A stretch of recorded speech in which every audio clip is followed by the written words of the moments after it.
Hey, it's Monday. It's another week in real estate. We love having these types of conversations here at North Star Pro Realty. And a little fun fact, this is the second time we're recording this today. You got Tyler Lobertman here next to me. I'm Tyler Reese. But we're going to be talking about a fun topic that we get all the time, and it's not news to us. It's probably not news to you either, but we're talking about interest rates, and more specifically, should I be leaving my 3% interest rate? Yes, 3% interest rates are great under certain circumstances, right? So I don't want to say we're finding that they're the best thing and the worst thing, but they are they're a commitment, right? So what do you mean by that? What do you mean by that? Yeah, if you're at 3% right now, it is great. It's the best deal in our lifetimes and probably previous people's lifetime, anybody's lifetime ever, right? Yeah. Lowest interest rates ever. If you're in a home that you love, you are winning. You're in a good position. But if you're in a home that was meant to be for a little bit of time or to fill a void until you got to the next spot, or it was perfect for you when you bought it and you had plans of staying there forever, but you outgrew it. It's either too small or too big, but you have 3%. To Tyler's point, we're having these conversations all the time. I'm not moving right now because. Yeah. Well, the because of the 3% is a great answer, but it's not the only answer. Yeah. Yeah. And don't take it wrong. Like if you're listening to this, as we're trying to get you out of that one, we usually get invited of just saying, hey, the conversation usually goes like this, like, hey, I know we need to move, but it seems silly for me to get rid of my 3%. Not like I'm never moving because of my 3. That's totally fine. Yep. We're not going to force you to move. Nobody ever is. Yep. But the conversation, it does go like, man, it's so hard to go into something. I know this may be a little bit better suited for us, either location or lifestyle or anything like that. But that 3%, I mean, we're making so much equity every time we send that monthly payment out. It's tough to make that jump from 3 to 6. Correct. So that is a great move, again, if it's in the right circumstances. But if you're stuck in your home because of the 3%, it turns into a bit of an anchor. You're sinking to the bottom, although you're still able to breathe, right? Yeah. So you're heading the wrong direction. You fell off the ship and you're going down. You happen to be breathing yet, Yeah. But there's many times where it's the right answer to stay where you're at. But there's a lot of times too where it's like, man, you missed part of your life because you're sitting at this 3%, or you're doing all the right things. You're going through the right motions, right? Mm-hmm. And the 3% is right, but the house is wrong. The location's wrong. Yeah. The whatever it is wrong. So now you got to weigh the options of how does that equation play out in like a bigger picture, in a full reality. Like, yes, I've got my interest rate here. Maybe I should do down here. But a pro over here. Yeah, a pro over here is the interest rate. But we outgrew the home when we got it, or right after we refinanced it, or whatever it is. So now where's that balancing act? And we have the conversation all the time. I don't know that enough people are having that conversation. Yeah. You're exactly right. I know. No, I'm I think I heard from a friend, Eric, a friend of mine, Eric. He taught me about the return of experience, or return on experience. There you go. And that's kind of more of the conversation that we have to have here when we're talking about interest rates. And if this is a decision factor, you do have to weigh the pros and the cons, because there's not always pros and there's not always cons when it comes to buying and selling. But the return on experience, that very specific example you said, each of our our entry level homes that we bought when we were, I think you were 19, I was 21-ish or so. Mm-hmm. We didn't have any kids. We weren't married, so it worked for us. And it worked great for us. Yeah, right. And then all of a sudden, kids came along, you get married, kids came along. What was your first interest rate? Do you remember? It was actually 5.75. Okay. And I thought it was great because it was starting to go down. I bought in 2009. Yep. When my lender called me, it's like, oh, it's down from, it was like 5.875. And he's like, I think we should lock in 5.75. And I never refinanced out of that. even though it went down, kept on going down, it was more of like, I didn't want to go through the hassle of refinancing it. The payment was manageable, all of this, young guy. And then when I bought my next home, I think we were at like 4.125. So, 4.125. And now we're in our current home and we're actually at 3.675.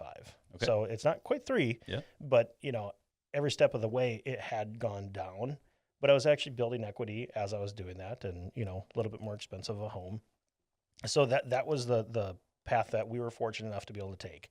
And what we're talking about now is, that we don't have a DeLorean, we can't go back in time. We can't, if we had, we wouldn't be sitting here, to be honest. But it is, how do we maybe get that outcome that we want? Maybe someday we want to be on the lake or acreage or something that's not, a postage stamp, house that we're currently in right now. Nothing wrong with that. But again, our situation has changed. We want to make that next step. How do we actually put a plan together? Yeah. So there's a couple different avenues, at the Y. You can take a left or a right? And planning is the answer either way. Yeah. And because if you don't turn left or right, you're smoking that tree right in the middle. Yeah. It's not good. So making a plan and talking through a plan, whether it's with your significant other, especially with your significant other, right? But in addition to that, bringing an outside source in, whether it's your financial advisor or us, to kind of get just an outside view of it, you end up getting into like a tunnel vision situation, right? Where you think you're making the same decision or the right decision because it's the same thought you had before, and you grow on that. And whether you're heading in the right direction or the wrong direction, you don't have anybody to steer you a different way. And steering is we don't use the word steering in real estate. Steering is definitely something where you start veering off to the right and you go far right. I'm talking about a steering wheel, just for clarity for everybody. But a gradual turns into a far left or a far right maneuver. Eventually. And so you get into thinking one thing and then you don't realize that you got off path until you start bringing an outside source in and go, oh man, I didn't really think about that, So you get into a scenario of just bringing in some knowledge from the outside, some opinion from the outside, and then you reflect on that, right? So your plan is to stay in this 3% home forever. That was never anybody's plan, I don't think. Yeah. It just became the result because it's the absolute easy button. And it's a good deal. Right. And if you're in the right house, you're in the 3s, I'm in the 3s, and we happen to be in a house that we each own and like. So it's good. But there's a lot of situations where people aren't in the right house, whether they had kids, the kids grew up and left. They're ready for the lake home, like you had said, and they haven't went on to that next chapter because it didn't feel right with the interest rate. Right. And then those years are going by and going by and going by. What was the plan there, right? Yeah. And again, I think if our hats that we wear, it's not, I don't even consider it, we're home sellers. We sell homes, we buy homes. We are here as a resource of information, a sounding board. We've got what's called a fiduciary responsibility. We have to give the advice, based on your best interests. And sometimes that's just extrapolating that conversation out. What is it? We might remind you of what you said one day, saying, hey, this home isn't really functional for us, but a 3% interest rate we really like. Yeah, everybody really likes it. Yeah. But, you have to think about that of just like, all right, would this make more sense? And a lot of times it's just, let's put that plan together and have an open conversation about it. Yeah, and the plan might be to pay extra on your mortgage, which a lot of people I don't think are doing right now with 3% interest. I'm not paying extra because I'm making more money in investments. It's so cheap that it doesn't make sense to do that. Yeah. But where's that money going instead? Yeah, I would tend to believe that most people, though, so let's pump the brakes on that part. Yeah. That might be the sounding board that they said is a really good idea, and sometimes we do have to look at inflation too. I mean, so where's the extra money going to? It could be that as well, Sure. So there might be, so we're not naive to think that that might be your situation too. So then you really, the conversation I think really does have to go then happen is what makes better sense for our experience in this living situation. Maybe the home no longer is because of, job change, life change, that experience on here. It's no longer conducive to how we live our lives. For all of the reasons why we're here having the conversation, of, oh, we can get more money here, or or money, it's costing too much right now. Maybe we need to eliminate some debt, that we've accrued. All of those things that we've seen customers do, and again, not one right way, not one wrong way. There's a million different ways to do this, and having that open conversation, I think, is very, very important, especially these days, in a changing market. Yep. Yeah, we say all the time, our answer to most questions when they're brought up is what? It depends. It depends, and it's an absolute honest and straightforward answer, because we have a few more questions that we need to ask, right? We need to know more information before we give you a flat AI answer, right? Yeah. There's more to it. Right. There's always more to it. Yeah, we can't give a straightforward, you should get out of your 3% interest rate. Yes, you're right, you should sell. Yes, you're right, you should buy, until we kind of peel back that onion, we learn more about it. And so that's the type of stuff that we love. And we hear it all the time of, well, I didn't want to bother you, or we didn't talk about it yet because I didn't want to waste your time. Yeah, I tell you what, I'm like, no. I'm absolutely thrilled to get that call, yes, or that text message. Again, if it's at 11 o'clock at night, I might bounce it back at 5 a.m. in the morning. Yeah, but got you back. But we love to have these conversations. And as we're sitting here for the second time recording the same thing. Thanks, Tyler. Good job. Yeah, I know. Yeah, that's my fault. But even if you're not selling right now, or buying, what do you think, is a good every year you take a look at how are we doing in life? Maybe you have that update with your insurance company, you update with your doctor, you update that. How often should people even think about, what is the market doing right now as it pertains to my situation? Yeah, I mean, short answer is it depends. Right? But it depends on what your next goal is. Is your next goal to sell this year? Is your next goal to sell in 5 years? Is it 10 years? There's different answers based on your answers, but it's never too early to start thinking about it, start planning about it, and making, a goal line for yourself. That goal line can move along the way, but if you're talking about downsizing in 5 years, well, you can either wait until 4.5 years and decide we should probably do something with windows and siding and redoing appliances or whatever it is. Or you can start biting those off one piece at a time, or you can talk to us and go, man, I don't care if you don't like those windows. They're just fine. The next person's going to be fine with them.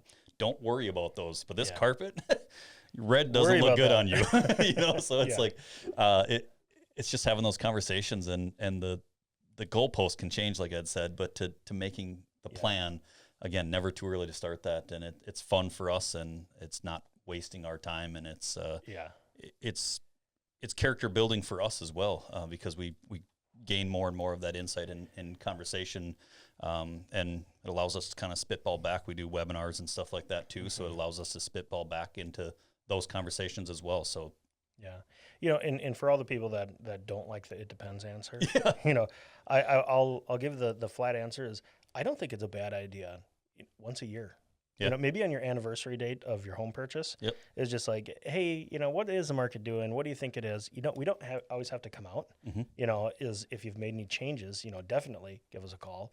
But every year, every other year, hey, let's do a walkthrough, on that. And again, what you're going to get from us is here's what the market's doing. Hey, what's new since the last time we saw each other? And quite often we're active in the community. We see all the time, but again, I don't think that's a bad idea. We're not always looking in your windows, though, I promise. Google is. But, I don't think that's a bad idea. It's just information's never a bad thing. And that way you can help make the decisions in your household, better, a more informed decision. Yeah. So. Yeah. And you were talking last video Yeah. about the webinar that we do. And we had talked about the fact that, the answer of I didn't want to bother you, or we didn't want to worry about, taking up your time and stuff. We do a webinar, and maybe you want to touch base on that, but webinar that kind of gives a 30,000 foot view version of this. And it'll oftentimes give a lot of answers to your questions, but it's also going to create a lot of questions, right? So that's a good first step if you're not fully bought in on the scenario of like you want to actually have the conversation, but you've been thinking about it.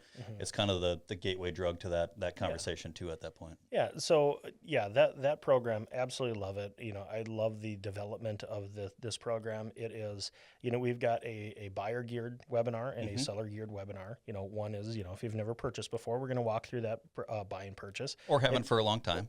Right. It's just updating of what it is. But, it's an online, thing. You don't have to turn your camera on. It's not a Zoom thing like there. But, it gives us an opportunity to sit down, walk you through what's happening in the market, and, go through that selling process. We do give I think it's a pretty valuable checklist on how can we best prepare, even if you don't want us, at your house just yet.